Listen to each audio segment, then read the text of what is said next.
Welcome back to another episode on Oak and Rock Fatherhood. I'm your host, Zachary Small. And on this channel, what we're doing is bringing fathers together. And just as we did with the last live session we had with the men inside the Fraternity of Excellence, today we have brought together the Dad Twitter Squad.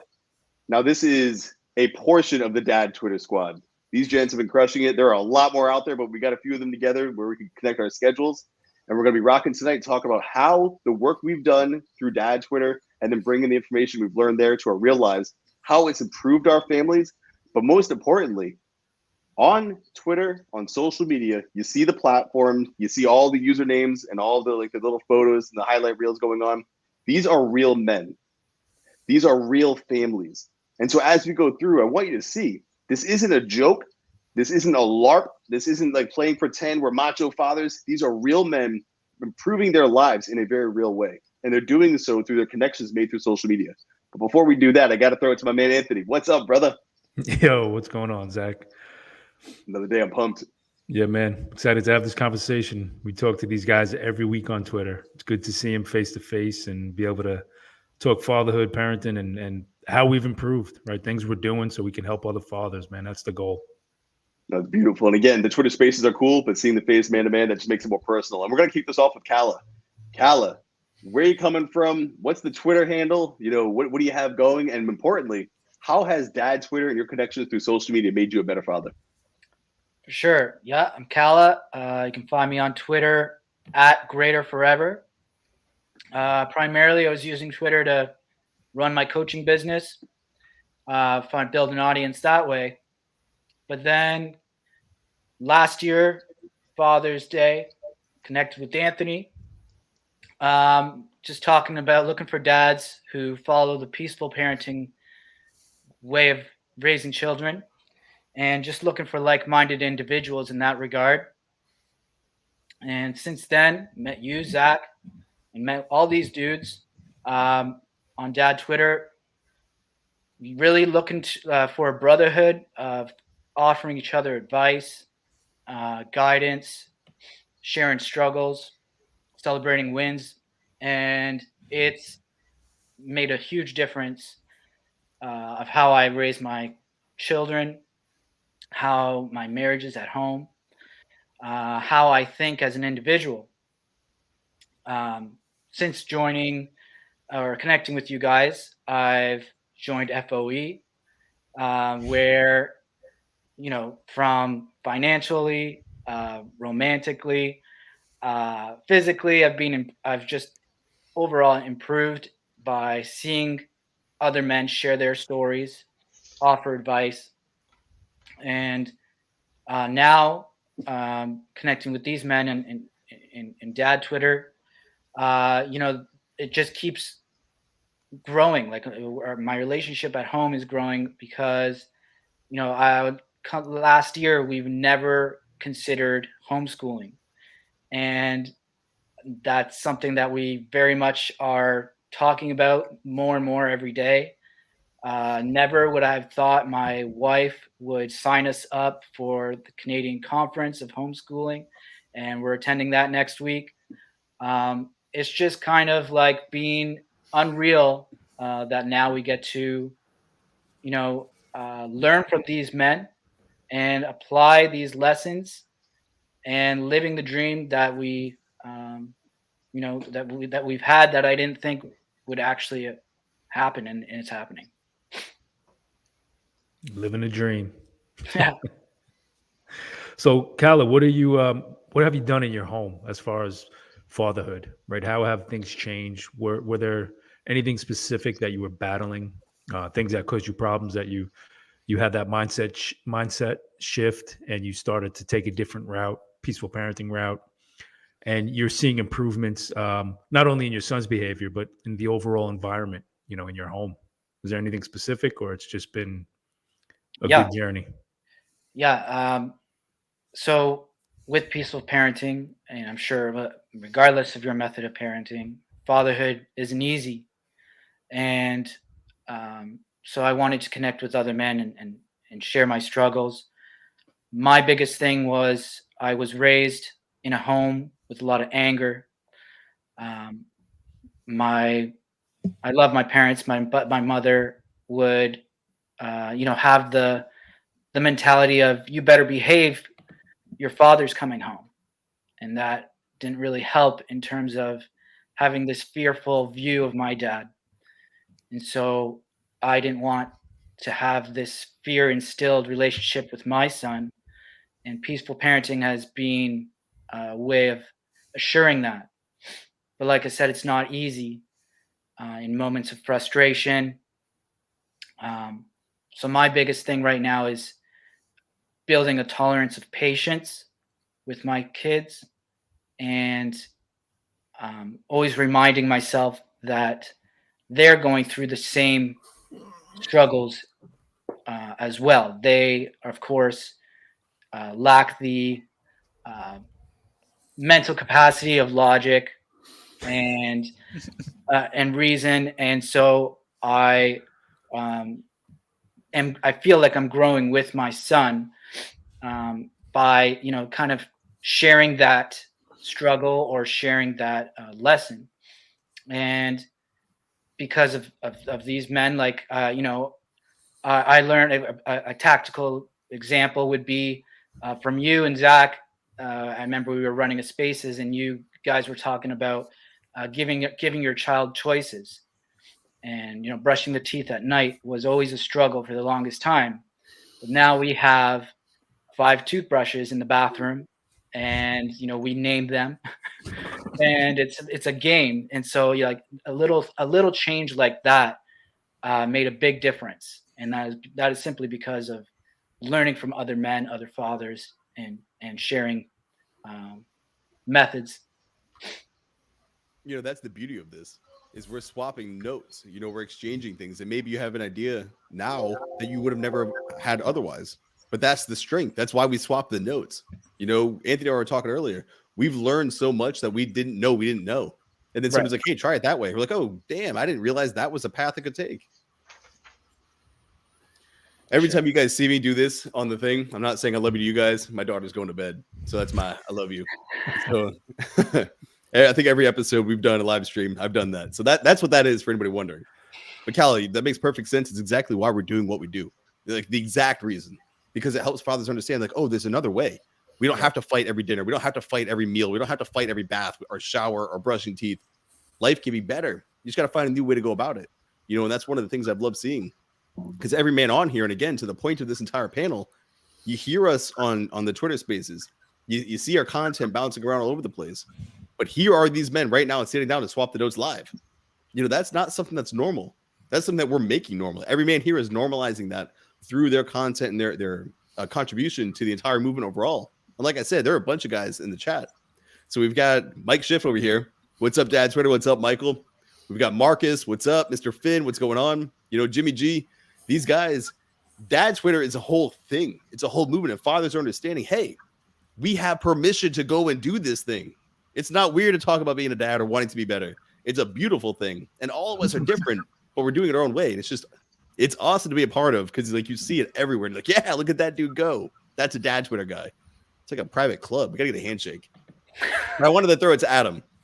So Adam, aka Building Better Dads. Yeah. Brother, it's our first time seeing each other face to face. We've done a lot of work together. How are you doing? Welcome to the show. And how has your experience through social media helped you bring connection and peace to your home? Yeah, it's great. Thanks for having us here, guys. We're really, really happy to be able to bring the Dad Twitter crowd into Oak and Rock and help share what we're doing and talk about this. And I love what you're talking about, making this normal. Like, this should be face-to-face. This shouldn't just be digital brotherhood. This should be face-to-face. This is what we need to be doing in our communities to help out men just like us, to help out men coming up behind us, drawing from mentors who are ahead of us, that sort of thing. So I am Building Better Fathers at Building Better Dads on Twitter. I started this journey about midway through last year. I hit a pretty rocky patch in my life, a near rock bottom moment, and it became clear to me that I had not been taking responsibility for anything in my life, and I was treating myself like a victim of everything, a victim of my children, a victim of my wife, a victim of my past, and it was a really tearful realization and a frustrating realization, but an empowering realization And Alec has this as a mantra: to be a man is to bear responsibility for all things. And without even having heard that phrase, that hit me in that moment. And I went, what am I doing? I gotta start turning this around. I can be a better dad. I can be a better husband. I can be a better me. And so I started looking around for things that, weren't going to make me so angry and frustrated and feel so helpless anymore. I got involved with therapy, and I'm not shy about talking about that. We got to destigmatize that and help other men be willing to talk and share feelings and what's going on between their ears. My parents are divorced. My parents were divorced when I was 8, and so I never had a strong father role model in the house. I've been kind of casting around, not knowing what I'm doing, and so I get onto Twitter and I decide, what? Who's this Save Your Sons guy? So I ended up following Save Your Sons. I got involved in Save Your Sons University, and that became a digital brotherhood for me. And I started getting introduced to all these concepts and all these ideas. And I said, all right, I'm going to go on Twitter now, and I want to share what I'm learning, because it has really, really helped me. I want other guys to be able to see this outlet and have this outlet and get connected with people that can help them and people that have things in common with them. And so, started connecting with people like Foundation Dads, connected with Reeves, and just it started to develop from there. And one of the big things the biggest change in our family was, I used to treat money like a scorecard. I held money with a tight fist. It was going to be, I'm going to prove that I'm worth something by how much money I got in my hand, and we're not going to spend more than anything we need, and we're going to go after money, and we're going to go after a career super hard.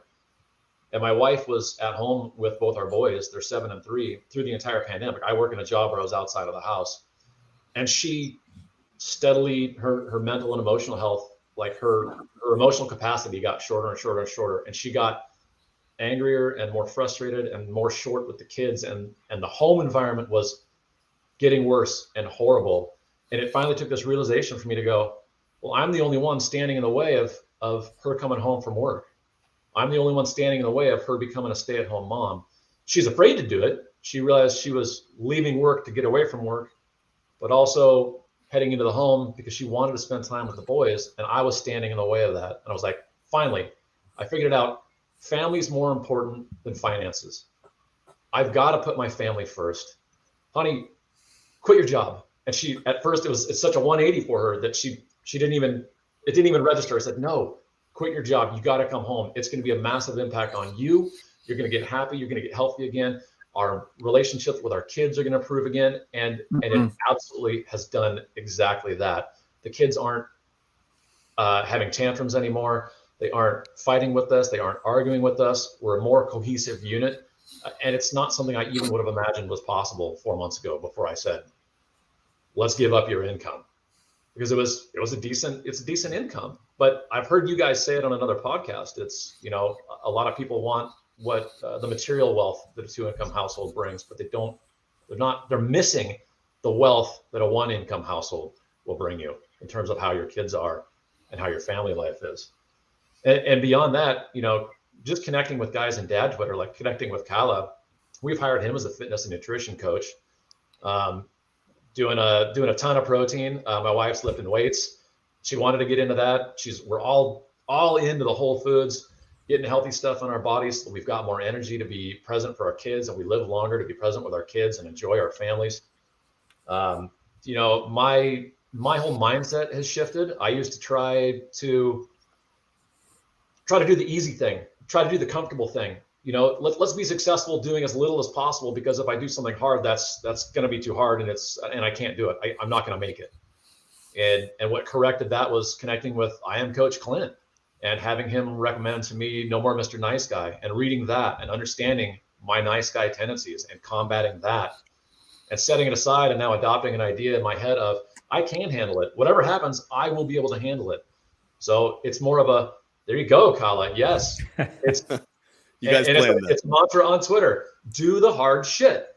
So I'm like, okay, we're gonna do the hard shit, not because we feel like we have to, or not because we're afraid or we're worried about it. We're gonna do the hard shit because it's the hard shit, because it's worthwhile. It's gonna make a difference in our lives.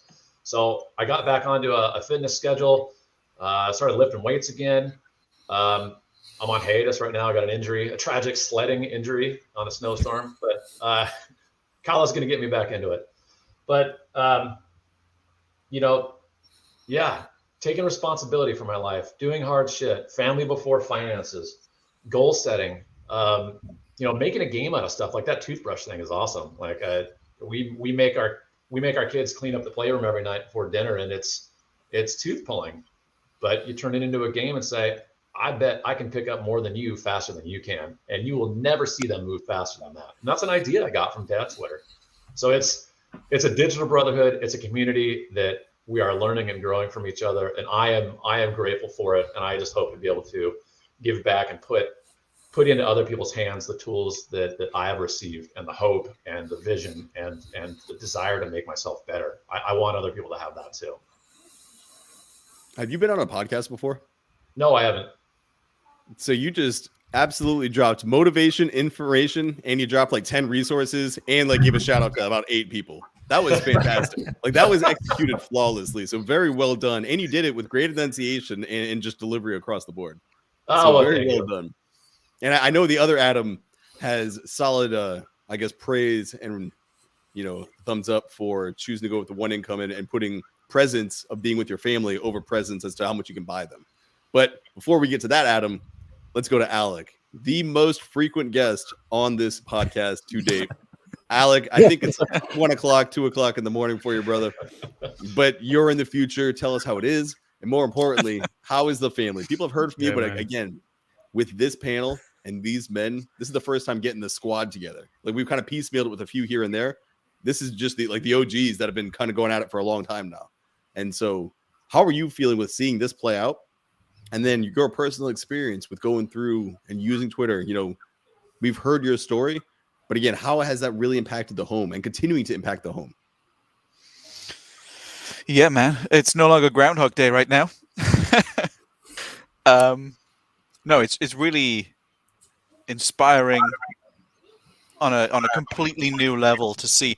Like I think I started about the same time as both Adams. And so we've kind of experienced that journey together for a lot of it. And it's amazing to see the growth, not just the Twitter growth, but the personal growth. We've been there from the start. We've shared this journey. It's not just a lot of us coming together from different parts of the journey, which is the case for people like Kala and I and Reeves and I and you guys and I. But there's people in there that we've been together since the beginning. We've come ready to learn, ready to grow, ready to be the best possible fathers we can be. And now we're at the stage where we're seeing lots of other new dad Twitter accounts.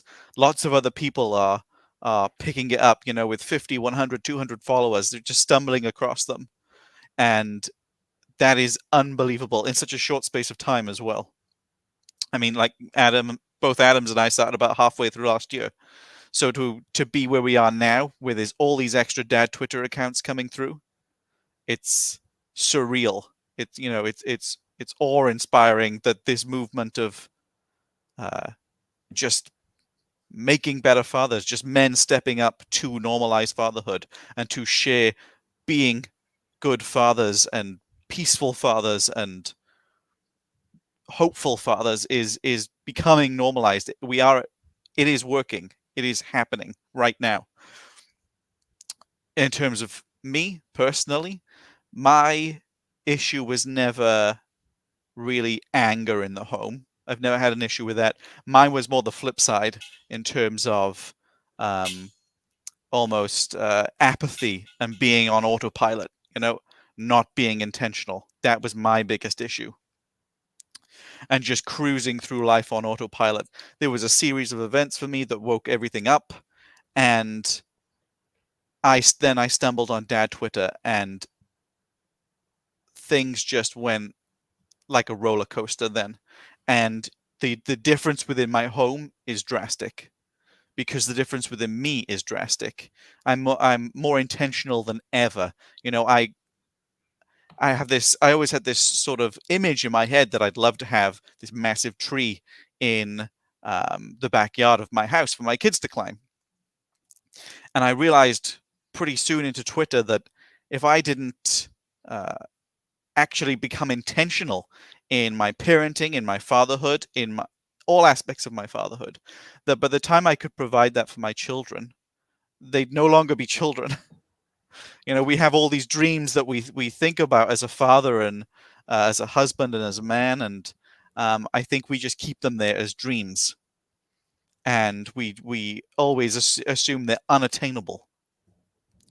But as soon as you start realizing that you can be intentional, you can achieve those dreams, you can be intentional, just put the effort in. And my home is far more peaceful for it now. It's far more energetic. One of the biggest differences for us is or for me personally, is bringing the kids back when you can see this sort of a meltdown beginning to happen, when you can see the seeds of emotional distress beginning to happen. And as I said before, I never got angry with my kids for the most part like that. I'd never shout very often. I'd never use physical threats or anything like that.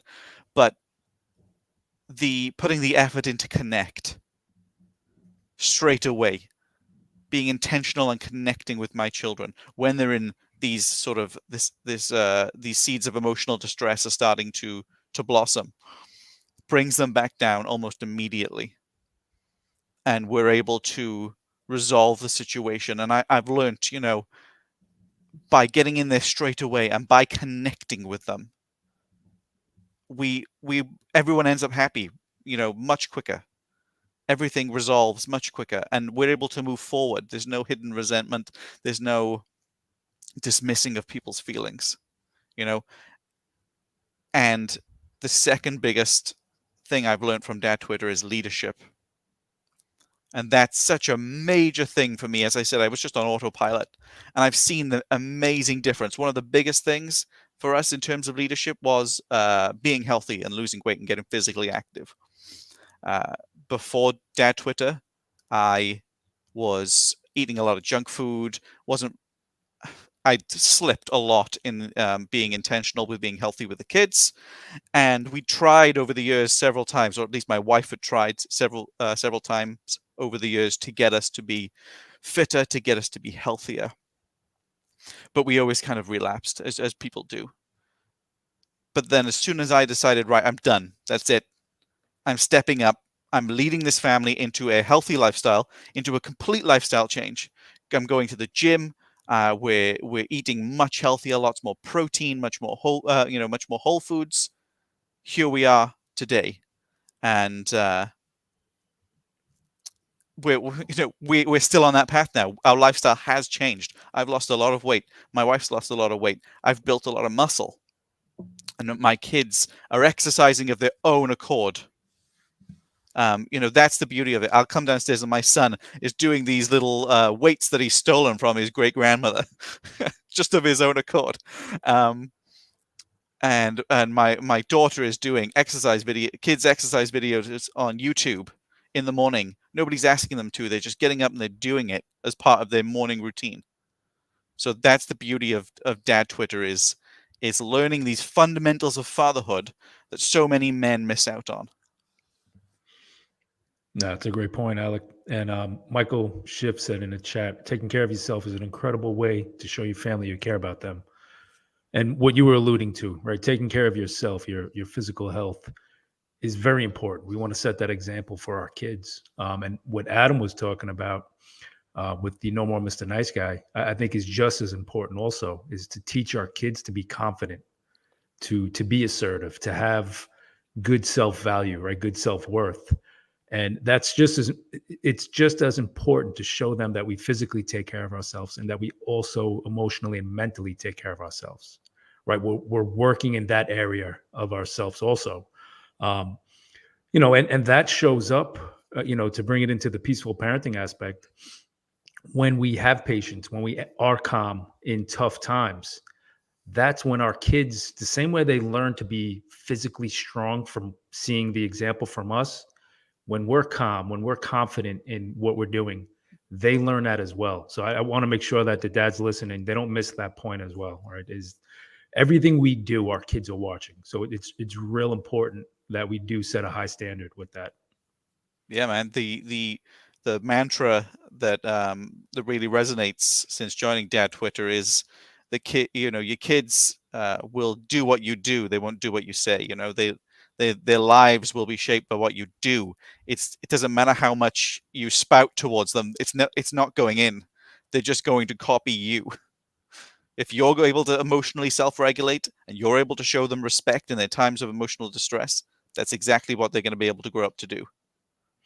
Yeah. Do you think that because you're from Wales, you have a little bit of an advantage over the Americans? Is that what I'm hearing? He's in the future, man. It's Thursday for Yeah. him. Like, what's it like? I know what's what is happening. Thursday? Is it a good Thursday? Is it a bad Thursday? Like, I need to know what I'm walking into, man. Like, you need to tell us these things. I'm on Oak and Rock Fatherhood, so it is a fantastic Thursday. That's a good answer. You know, it's really good. And the thing that I fall back, the mantra is they follow your example, not your advice. Yeah. And for any father listening, you know, Michael's right. The best gift you can give your family is the best you. A dad that doesn't, you know, isn't insecure at the beach. And these are the little things we don't often talk about. The dad who's very sloppy, the dad whose other kids will make fun of because their dads can do things and your dad's always hiding or your dad's always big or, you know, he's kind of just a larger bodied man. We don't like to talk about those things because it brings a lot of shame. It brings a lot of pain. But think about your kids. They love you so much that they will never say to you, I wish you could go in the monkey bars with me, because they don't want to hurt your feelings, because they love you. Those kids love you more than anything. They're like dogs. You know, dogs love you more than themselves. Your kids love you so much. They have that same energy where they just like, I love my dad, you know, and it's unfortunate how many memories are lost because we didn't take care of ourselves. That really is. And it's never too late. I mean, we got Calla right there. Calla, is it ever too late to get your life back in order? Best time was 5 years ago. Second best time is now. That's the thing. I mean, I'm trying to go through. There's a man in the FOE, 60, still getting after it. We got my trainer, Phil Foster. Unfat yourselves. It's the best gift you could give your family. The very best thing you could do for them is to get yourself lean and physically able so you can do those things. You can run with them. You can climb with them. You can get out there and just get after it. You know, so now to the other Adam. I saw something in the chat I wanted to kind of run by you. It says, money ain't everything. And the memories that are made are priceless. You made that happen. You lived that you embodied that with you and your spouse. You know, and you shared that story on Oak and Rock and the Family Alpha. But one thing I was wondering is to peel back, not just your origin story as to how you got to where you are, but what has really changed because of your connections made on social media, because of the Dad Twitter squad, because of the gents you're rolling with there. How have those specific relationships helped you shape yourself and be a better man? Yeah, for sure. Apologize for my voice, recovering from COVID. So it took out my throat last week. But yeah, I think for us, I think family's always been the number one priority for us. And it's always been more valuable to us than our careers and the money that we could make from that. And it was not an easy choice. We live in the Bay Area where cost of living is as high as it gets, and where you're judged more by, your bank account and the car you drive and your LinkedIn profile than you are anything else. And so it was a decision that my wife and I had to work through for months. You know, I don't want anyone to think that making the decision to prioritize your family over your career is just something where you wake up one day and say, great, I'm going to stay home. Like my wife and I had to emotionally talk about what it meant to redefine identities by your family and to, derive your value from the health and well-being of your child and not by promotions and bank accounts and all the accolades that you get in your career. And that was really hard for us. I mean, I don't want to downplay it. So we spent a lot of time talking through that, and we still work through it. She had to go back and work part-time for 6 months to see if that was something she was still interested in, only to find out that it just didn't have the fulfillment that she thought she did. So it really is a multi-month, multi-year process to work through. I think one of the things that I've really appreciated about dad Twitter and social media and the guys that I've connected with is it gives you a window into what is truly possible in the world for yourself that you wouldn't otherwise see.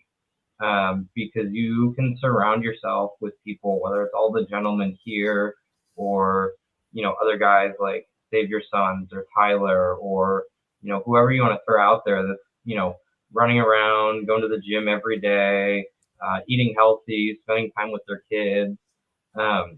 If you surround yourself with that kind of identity and that kind of positivity, you're either going to become part of it, or you're going to feel incredibly uncomfortable because you're going to see a bunch of people doing things you wish you were doing and asking yourself, like, why am I not doing this? And so I think when it comes to whether it's physical fitness or, turning off my phone and spending more time with my daughter, or whatever the case may be, being surrounded by a bunch of men that are doing the same things in their own lives and struggling with the same struggles is something that's absolutely critical to being a good father.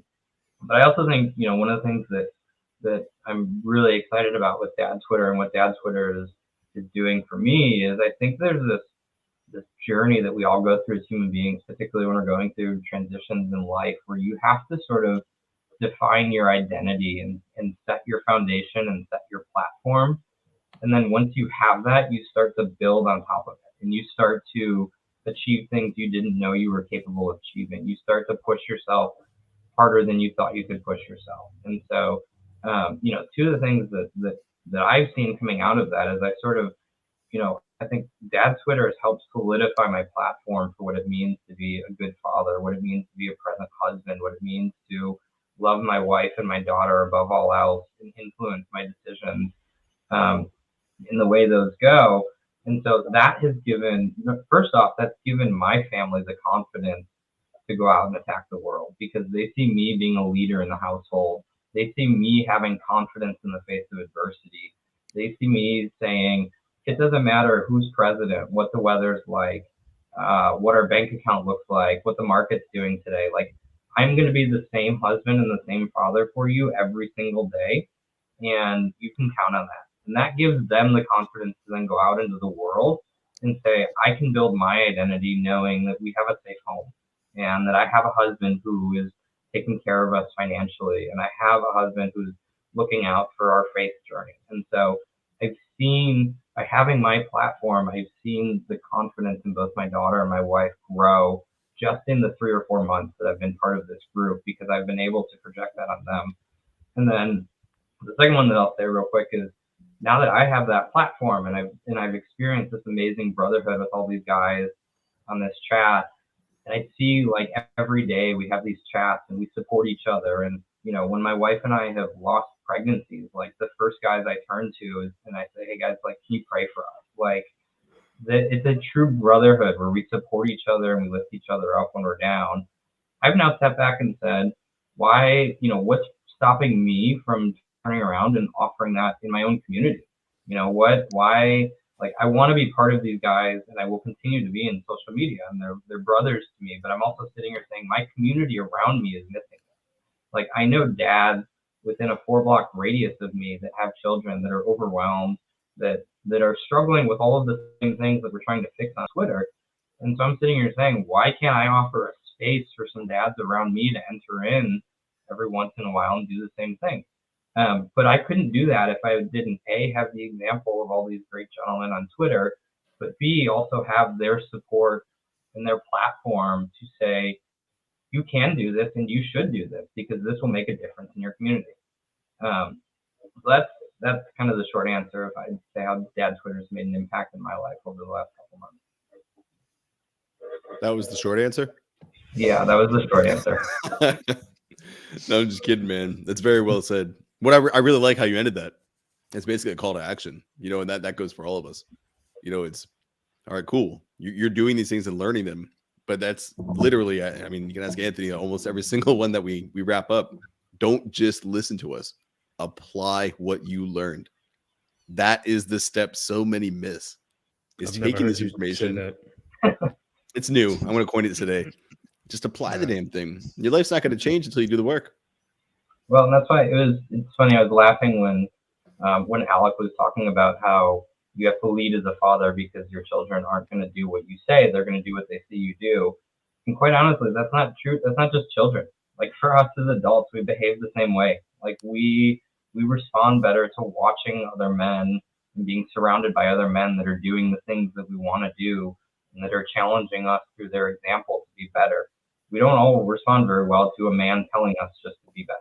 I know I don't respond well when my wife just tells me to be better. So it's funny that we apply that to children, but it's equally true for us as adults too sometimes.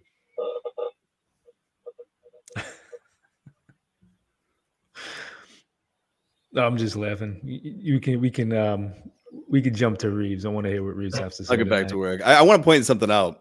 Reeves, to me, is the OG of dad Twitter. I'm pretty sure he named it. And he had a group. He's like, oh, I got all these dads together. Like they're doing all this stuff. And like him and I think we had a space or we were like we were doing something together. And then he mentioned, I'm like, oh, that's cool. Like, why don't I know about this? And then he was like doing his thing. And then like we did something else. We're working together. And he mentioned it again. He's like, oh, I got this group of dads. I'm like, what the fuck do I have to do to get in this group of dads? I told him to let you in, man. I vouch for you. Like, do I have to kill somebody? Like, what's the initiation process? Because I want to be with the cool guys. And dude, honestly, when I heard dad Twitter, dad anything to me is like, oh, what is this? Like, I hope it's not another like dad joke, dad bod. And he's like, no, man, it's like literally the opposite. We're taking that shit back. And I was like, that I can get on with. And that's how I came into it. And Reeves is the man who got me in. So shout out to Reeves, brother. This is all happening, dude. I mean, the whole dad Twitter thing to me is from, the genesis of you. So Reeves, welcome. A lot of people probably know you, but maybe they don't know how you came up with bringing the men together and then doing things the way that you've done it and how that's impacted your life. And what most don't know too, you live this from the top all the way to the bottom. Your son, I own one of his books and I saw him a little bit earlier. I got the thumbs up, that I was like, hey, is this the kid who wrote it? He's like, yeah. I was like, dude, that is to see a man with his kids. Anthony and I say, like, we can judge you guys all day. It's not until I sit with you, I see you with your family that I really see the man, because then I see, is it all real? Are those connections real? Are those kids real? Are they smiling at you or are they afraid of you? And it was cool as hell to see your kid for that brief moment, because that kid's smile was like ear to ear. Like he knows his dad's famous about to go on Oak and Rock and like crush it. So the floor is yours, brother. Dude, I don't know where to begin. It's a wild ride, man, for sure. You barely made the cut, I will say. We had a discussion. We drew straws. It was like a 5-4 vote. I pleaded for a long time.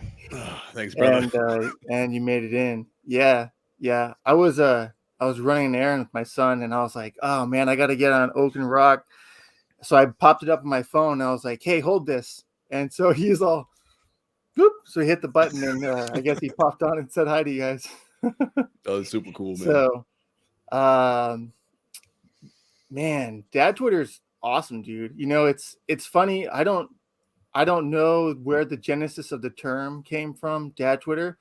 I feel like it's more of a collective term that, like evolved from us. Like, I don't even know if I used it first or what, but it's really kind of taken off. And I think we'll probably see more dad Twitter groups start to pop up. And I think it's kind of just going to organically grow and expand and become something that's like a legit movement, and it's amazing to see. Like, I got on Twitter, a while back. I've had Twitter for a long time, just kind of like scoping out, like, pretty much watching the news on Twitter would probably be what I did beforehand, before I realized there was real value and power here, and then I saw that people were making money on Twitter and building like personal brands and stuff like that. And I was like, man, I probably have a message I could share. I probably have something that I could,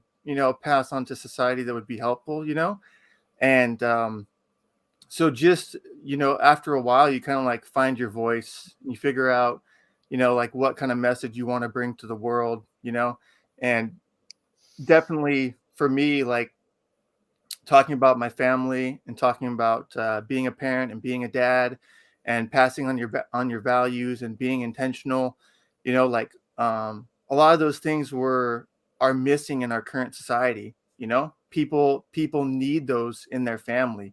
You know, look around and people don't have family values. You know, and it's pretty obvious if the closest value they have is comfort. You know, and that's what they're constantly choosing to do, the comfortable thing, and neglect their kid and let their kid hop on the iPad and just watch it for hours and hours while they do whatever, instead of doing the hard work and sitting down and talking to your kid and spending time with them and building blocks with them and getting on the floor, right? And taking your kid with you. You know, I know I had a friend, he would drop his son off at daycare so that he could go shopping, you know? And it's like, what the heck are you doing, man? You take your son shopping with you, dude. Like, he goes to the grocery store with you. Like, you show him the food that you don't drop him off at daycare to go shopping, you know? But like, that is the society we live in. That is the men that are out and about, is they're not leading their family. And the example that they're giving is absolutely terrible, you know? And so it's great to have some men that are being intentional, some men that care about fatherhood. And we don't know what the impact will be, but we know, at least on the dad Twitter guys, you know, their lives are going to be changed, and their kids' lives are going to be different as a result of it. And their grandchildren are going to be different, and their great grandchildren are going to be different. And, you know, that's enough. Like, it doesn't matter how many followers I have, that I could help any man change the course of his life is enough. You know, that his kids, he can be more intentional with his kids. You know, there's one of my, I have a song that I listen to on a regular basis, and it's about a guy that lost his son. And the first line of the song is, he says, you don't know what I'd give to spend a day with you. And he's talking to his son, you know, and it, like, that line hits me hard every single time, because I think about my own deathbed, and I'm like, on my deathbed, what would I give to spend one more day with my kids? On my deathbed, what would I give to spend one more day with my family and my wife? You know what I mean? And it's like, well, Instagram doesn't matter, right? Like you're gonna regret the time that you spent scrolling on Facebook, right? And scrolling on Instagram and talking to people you don't know and arguing with people that don't matter, right? And so I think about that all the time. Like, what would I give to spend one more day with my kid? And it changes every day. Like, every day is lived with intention when you have that in mind, you know? So I don't know what the question was, but I feel like I could keep going if you did well, man. No, Well this is done. the thing. It's so normal for us to talk about this that the guys are like, yeah, no, I totally get it. And we're sitting here rocking. Every single man here is on board and tracking. And I could take the mic right now, throw it to any of them, and they would have something to say to that, because this is normal to us. But if you were to take us into a group of, let's say, you know, the normies, your average man out there, he wouldn't want to talk about it. He would not want to talk about fatherhood or parenting. And he probably has never thought about it to the level that we're thinking about it. He's probably not even thought about it, if at all. How is what I'm doing impacting my child? I do have to give a few shout outs. I mean, you inspired the chat. It lit up when he started speaking, man. So Parents Club says, my toddler loves grocery shopping. Much better to learn how to count and the names of foods in person than in a book or classroom. Absolutely. Every man here would agree. That is 100% on. Then we got Jimmy G. I think he was addressing one of the things you said, and I agree with him. Jimmy says, I've realized there are parents who had kids because that's what you do. And there are parents that had kids because they wanted a family. Huge difference. Mm-hmm. And I've touched on that, man. You know, when I was a kid, I knew I wanted a family. I've known I wanted to be a dad when I was like a young lad, because I was just like, this is cool. Like, I love my dad. This is so fun. I can't wait to have like a buddy of my own that I can hang out with. You've been hanging out with Alec too much. Yeah, thanks, mate. I don't know if you guys say mate. Cheerio. We don't say that. Damn. And then we got Michael. This man right now, I'm not going to throw his business out there, but he's a busy man right now. He is very busy, and he should be focused on what's going on. But he says, Publix may very well be my daughter's favorite place, followed closely by the Children's Museum. Dude, when you're a dad and you bring your kids anywhere, it's the best place. Dude, I could bring them to an empty parking lot. We're going to have a blast. You bring them to, and you see these people. They're in the carts. The kids are screaming. They're screaming. Everybody's pissed off. And my kids are just like happy-go-lucky. I mean, from when they were toddlers, they're just kicking it like, hey, what's up? What's up? Because I wouldn't care. And if they did, overtired, I'd pick them up and I'd carry them. We'd talk. We'd play with toys. I wouldn't let it get me upset because I realized this is a child in a grocery store. Maybe she's tired. Maybe he's tired. Whatever it is. It's cool. No big deal. Let's go for a walk. That stress that comes in, that's all preventable. Totally preventable. And all the men here, I could put you in any situation with a kid who's super overtired, cranky, and is about to fall on the floor and smash their face. Like, I'm done. Okay, cool. We'll find something else to do. It's not a big deal. There's no reason for any man to be emotionally unstable or be triggered by a child. Because if a kid can trigger you, you're screwed.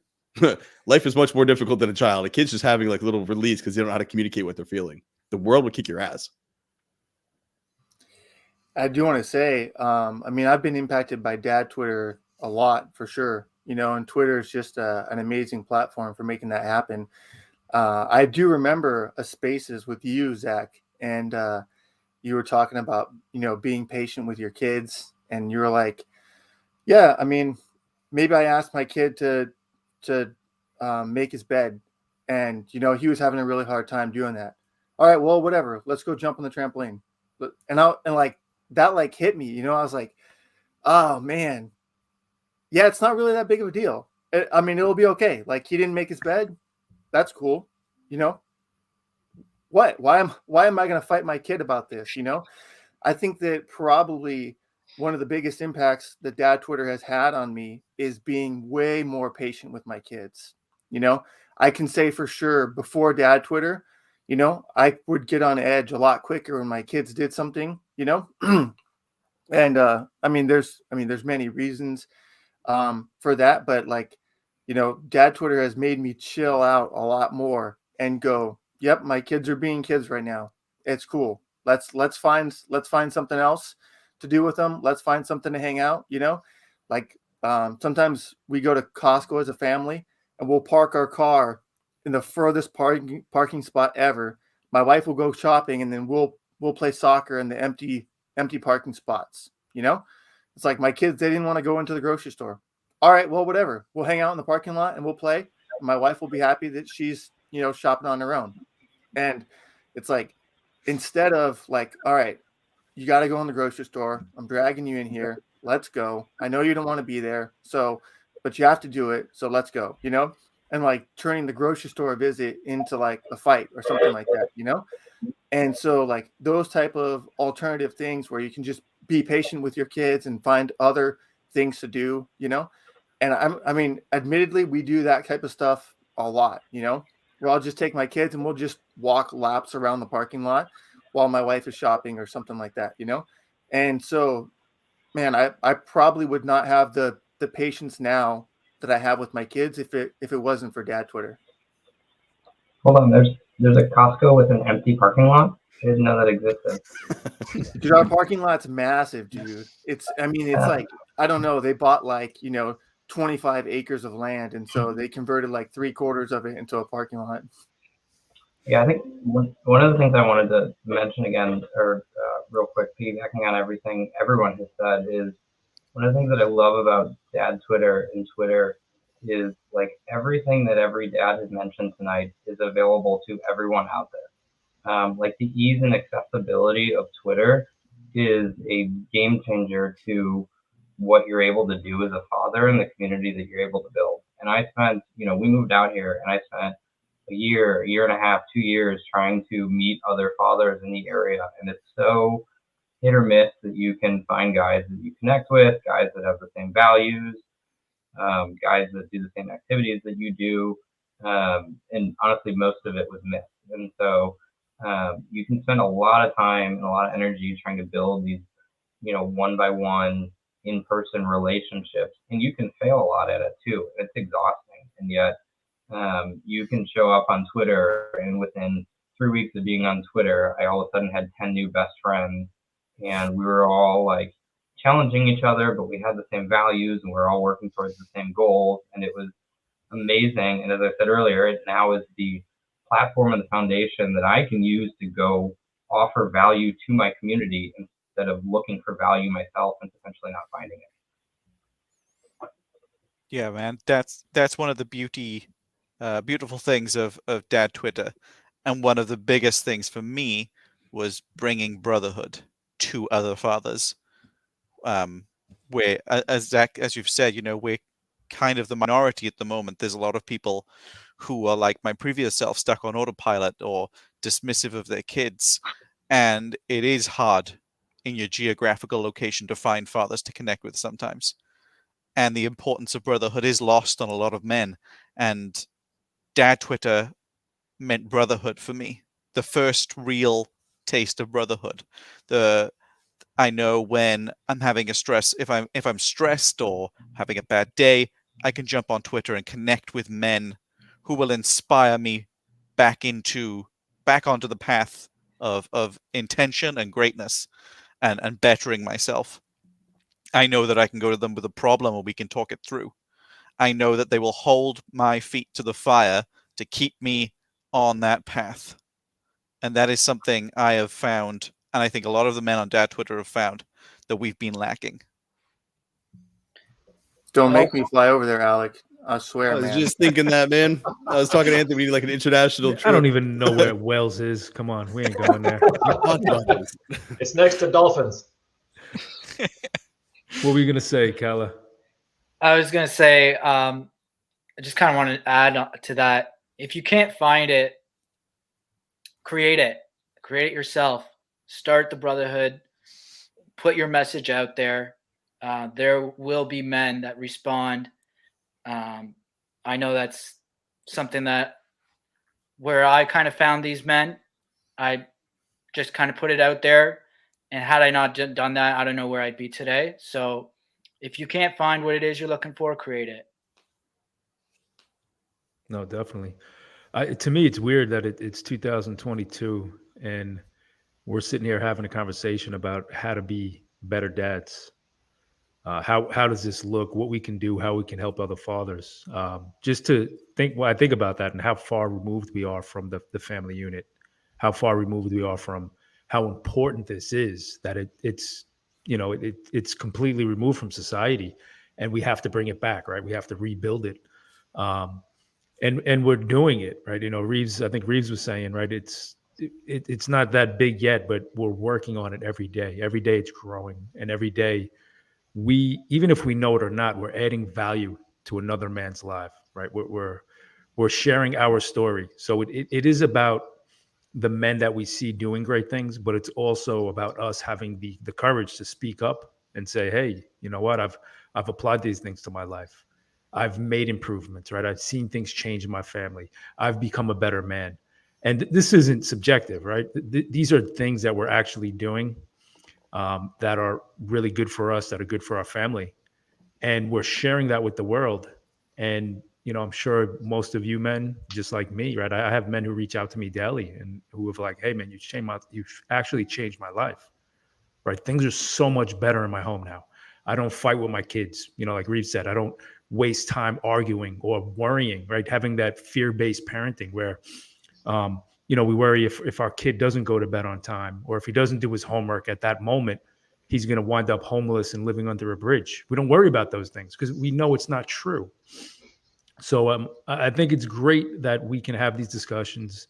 I think we did the FOE roundtable last week. We're doing the Dad Twitter this week. And I think it's great that we can come on and you guys can share your voice, right? The value that you've added to the world, man. I appreciate it. When you look at it, it's interesting. And I like that Parents Club said, it's sad that it's 2022 and it took a pandemic to drive more men to spend more time at home with their families. It just is. I wouldn't say that's sad. It just is the situation. That is what it took. For some people, that at-home time where they were remote working, they realized, man, I really like these kids. I enjoy time. I don't like being at the office. I leave before my kids wake up and I get back right before bed. I get an hour with them a day. Like, kids need more than that. And when you get to know your kids, you actually get to enjoy them more. And Reeves, what you were saying earlier about my kid making his bed, and something you had said too, like you're on point. I see that it's just distorted love. Like, you love them, you want them to have a great life, so you want to instill these values. And what we're learning is maybe the way we were brought up to show that love and to share that sense of like, hey, here's a good life. Maybe that was a little off. That was what I learned. And that's kind of how I processed it in my own head. And a lot of men, well, your kids won't be disciplined. Man, my kids are squared away. But it's not because I'm following weird rules. It's because they understand why they need to act a certain. I talk to them frequently about why I do things, and I explain myself to them. And dude, people will flip out like, "Oh, you're a pussy," blah blah blah. Dude, I spent 8 years in active duty and deployed twice. I understand discipline. I fully speak that language. I get it, and I fully understand how to lead. And I'm not raising soldiers here. I'm connecting to my children. It's not about showing you guys how quiet my kids can be. It's about, hey, meet my children, and they will speak to you because they will show you that respect. They will expect you to show them that respect because that's how we operate in the home. And that's how they expect the entire world.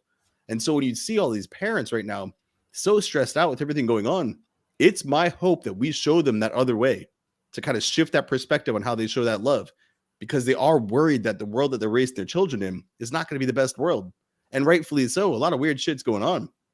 But at the same time, the ugliness and the darkness of that world should not take away from the beauty or the light within this home. And that's something every parent needs to remember. You control what happens within those walls. You can keep it bright and light and having a great time. It's on you. We have that power, and we should never give that away. We should never allow anybody else to have that power of what happens in our home. We are the parents. We are the ones leading the way. We are the fathers. This is dad Twitter. I have, to Reeves' point and Anthony's point, I was tagged in something today. A guy's like, yeah, dad Twitter, let's go. And I'm like, who the fuck is that? This is growing to where I'm like, I don't even know who these people are, but it's amazing because it's going. And like that little circle we had is this big. Next year, 2023, we all hop back on. Where the fuck will the circle be then? We have no idea. It's incredible because when you say, hey, these guys reach out, you changed my life. Think about their kids. Think about the trajectory the kid was on. And then when dad unfucked his shit, he got himself locked in, he squared away.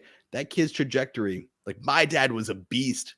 And he doesn't need to know that out. Your dad stumbled across, dad's winner. He just knows his dad was a beast. And that's what each of you guys are bringing. It's just incredible to see. There's something I love about dad Twitter, and that's no two dad Twitter accounts are the same. You know what I mean?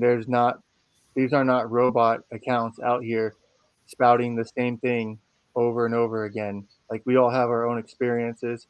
We're all bringing our own perspectives to the table, and we're united around one mission, even though we have different personalities, different upbringings, different countries, different states. You know what I mean? And I think it goes to show the power that dads have within the family, within the community. It's cross-cultural. This message can resonate for anybody, anywhere. So I think that value and that the truth that is found in it has no limit. And the people that have been affected negatively by their father, people that have looked back at how they were raised and maybe the damage that was done in their own life, they can resonate with that. They can connect with it, and they can go, yeah, I want better. I want better for myself. I want better for my wife. I want better for my kids. I want better for my grandkids, so they can, it's not just like a logic thing where it's like, okay, yep, I know that we need to have this family to make this community, to have a better world. It's like, no, I lived a life of hell because of how my parents treated me, right? Or I lived a life of hell because my dad wasn't there and was gone. Or my dad choked me and slammed me against the wall, right? My dad punched me in the chest and I, was laying on the ground crying, and he told me to get up and stop being a pussy, right? And it's like, this is emotional. Like, this goes to the core of who we are as men, So I think because of that, there's so much damage that's been done. There's no limit to the expanse of the movement. It's 9 o'clock. Oh, thank you. That was sounded Kyle. British. That had to be Alex. I think that one of the things that I've appreciated about Dad Twitter too is that I think every account, at least that we talk about in our circle, and as we continue to expand the circle and impact people, is we show up every day with authenticity and with humility. And so we show up. We don't just post a bunch of platitudes to make people feel good. You know, we talk about what's going on in our life, like the things that are working, but also the things that aren't, the struggles that we're going through. We've had conversations in our private chat with each other that you know, cross party lines and all the other things that you see people argue about on Twitter, where we put our beliefs aside and we have a real conversation about what's going on in life. And we sit here and say, yeah, maybe that argument that you were having because you thought you were on a certain party line was right. Well, guess what? I have a different perspective for you, and I'm going to bring it, and we're going to talk about it, and we're going to really flush this thing out. And so it's one of the things that I appreciate about what we're building is that it's genuine and it's authentic and it's real. It's not just a bunch of, we're going to make you feel good and we're going to fluff you up to be, you know, a happy parent somewhere else. No, it's a good point, Adam. It's real, right? And just like the relationship that we have in our home, there's going to be disagreements, right? We don't always agree on everything here. This isn't a happy-go-lucky. We're always positive. You know, we're yesing each other to death. These are real conversations we have. Right? We talk to each other. We do the Twitter space, Dad Twitter on Tuesday. It's the same thing in your home, right? You have to be honest. You have to be raw. You have to be open. And you have to allow your kids to be that way. Right? You have to allow them to have a voice in their home. It doesn't mean that they get to choose everything that you're doing, but give them some power, right? Let them be a part of the process. Make sure that they're not ignored, because when you shut their voice down, they learn something about themselves in that moment, right? They learn that maybe what I have to say isn't important. And that's what I see what a lot of dads struggle with right now. You know, we're doing this. We're 7 guys on here. We're talking about our experience. A lot of men don't even have the courage to do that, to come on and say, hey, I need help, right? Hey, there's something wrong. You know, I had a bad childhood. I don't know how to get past it. I have anxiety, right? I can't sleep well. You just have to go out there and you have to be able to reach out to guys and say, I need help. And that is a great lesson we need to teach our kids, right? Our sons and daughters. And if they can't go to their father, who are they going to go to, right? So we have to make sure that we're that person. And that takes a lot of commitment. It takes a lot of courage on our part, right? Because we have to push our ego down. We have to know sometimes we're not always going to have the right answer, right? But sometimes we just need to listen. We just need to comfort our kids. And those are valuable lessons, man. Every father should be teaching their kid. Yeah, the sort of connection that we've be able to forge in Dad Twitter. You know, Alec talks about brotherhood and accountability, and I wouldn't have told you, you know, 3 months ago that sort of feeling, that sort of accountability was a real thing. But just this last weekend, I had both boys out of the park, and I was getting them packed up in the car, and they're frustrated about something, and one of them wants to go to Chick-fil-A, one wants to go to McDonald's, and they're both just yakking at each other. And I would have lost my stuff 3 months ago, and I started to, and it was about to be a shut up. But in the back of my mind, I see, you know, Alec, I see Tony, Limitless Dad, I see Heath, Trailer Club. You're going, what are you doing in this moment? And I changed it to, stop yelling. And then I started laughing at them and pointing at them, one of you at a time. And I turned it into a joke so that it was funny and not scary. It's remembering to, as we're connecting as men here, it helps shine a light on how much more important it is for us to connect with our kids, rather than trying to escape them, rather than just trying to endure them, rather than having conflict with them, just to connect with them, find out who they are, find out what they love, help them do that sort of thing, and really get to enjoy them and have them be your buddy and not your enemy in your life. And it's that sort of mindset turn that it's not too late for that. Men out there, it's not too late for that mindset to happen to you, to change for you. It's possible, it's doable. It happened to me, so it's happened to these guys. So it's an amazing it's been an amazing journey. I'm so happy I'm so happy with where we're going and where we're headed, both me and my family and Dad Twitter. Yeah, and listen, that's the secret, right?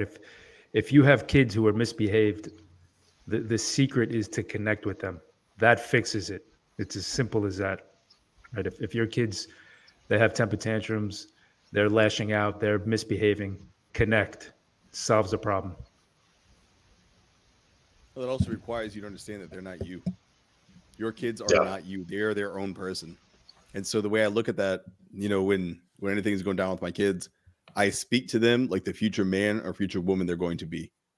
I speak to them the way I speak to you. The subject matter might shift age appropriate, but that's the level. Like, I would never say something to them I would not say to you guys, because I want them to understand and be used to that. This is how we speak to each other. It doesn't change because you're a kid. You are not less than because you're a child. You're also not me. And so I need to understand, where are you coming from? Because you live in my home, but that doesn't mean you think the way I think, you operate the way I operate. I'm a 34-year-old man. You're a 12-year-old boy, a 9-year-old girl. And you're your own person too. You're different than me. And it's important for all dads to understand there's nothing wrong with you for disagreeing with your kid. They're different. Like we said on here, we're okay with disagreeing. Why do we always have to get along as a family? Sometimes our family, we have different things. We're like, hey, we're going to do this person's thing today for this reason. And they're like, all right, cool. Like, we can't always have my way. And it's not always my way. Sometimes we're like, no, you guys have a good idea. Let's do your thing. Or if I recognize something might be more enjoyable for them versus my wife and I, well, we had the things we had to do. Let's give them that time. They're not second-class citizens. And I'm not saying give them the wheel of the car and let them drive, because some asshole is going to come in the chat and say that. That's not what I'm saying. What I'm saying, though, you is let your kids play in traffic? Would you hit your kid if they were going to get hit by a car? Bro, I'm going to hit you. Like, I hate those discussions. But the thing is, when people come in and they say things like that, or they try to take that angle, or they misconstrue what we're saying, it's always from a place of their failure. It's always a place from their inadequacy. It's always from a place where they are sitting there trying to find a way to chip at this because something's wrong with their either parenting or how they were parented. And they haven't healed from that. A lot of that pain, a lot of that trauma sits in a lot of parents. And Anthony, we literally right before we hit recording here, I was saying, dude, I used to understand there were a lot of problems with a lot of fathers. I didn't realize that it was fear. How much fear these men are. I'm afraid people are going to look at me because my kid's crying. I'm afraid that you're going to think I'm a weak man because I don't hit my kid and discipline him. I'm afraid that my kid's going to grow up and live under a bridge. I'm afraid that so much fear on these guys' shoulders, and then add the rest of the stress of the world. I get it. I see you, dads. I fully fucking see you. I get it. But look at these men. They're no separate.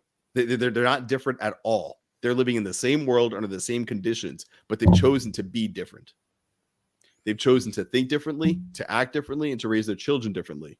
And because they're doing the different thing, which requires a little bit more work, their children are advancing ahead of their peers at incredible rates. They're not struggling with these average things. Their kids are not going to grow up afraid.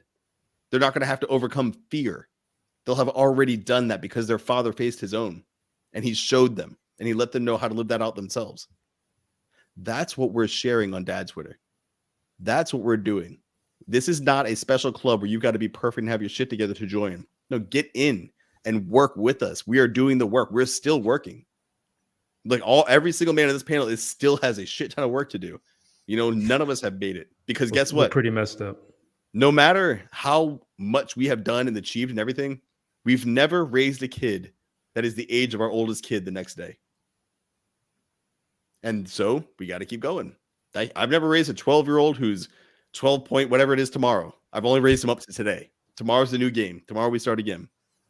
And that's what we do. So that was my closing point on Dad Twitter. Gentlemen, I want to thank you guys for coming on. I appreciate your time. I know you're busy. All of their links to all of their Twitter accounts is in the description below. Also, every Tuesday, we're running their Dad Twitter space. Search the hashtag Dad Twitter. You're going to find these guys. We're all over it. But honestly, go through, check their links, follow them, dive into their content, because what you're seeing on Twitter is just the surface. That's just their day-to-day engagement. Their deep dives, their deep work, that's where you go to the websites. That's where you'll find the other content they're putting out there. They've got a lot of videos. But these dudes make me a better dad and a better man. And the more we have these discussions, the better we all become. And so that is why we're doing what we're doing. Gentlemen, thank you very much. Anthony, another one down, brother. Good work. Yes, sir. Fathers, stay present.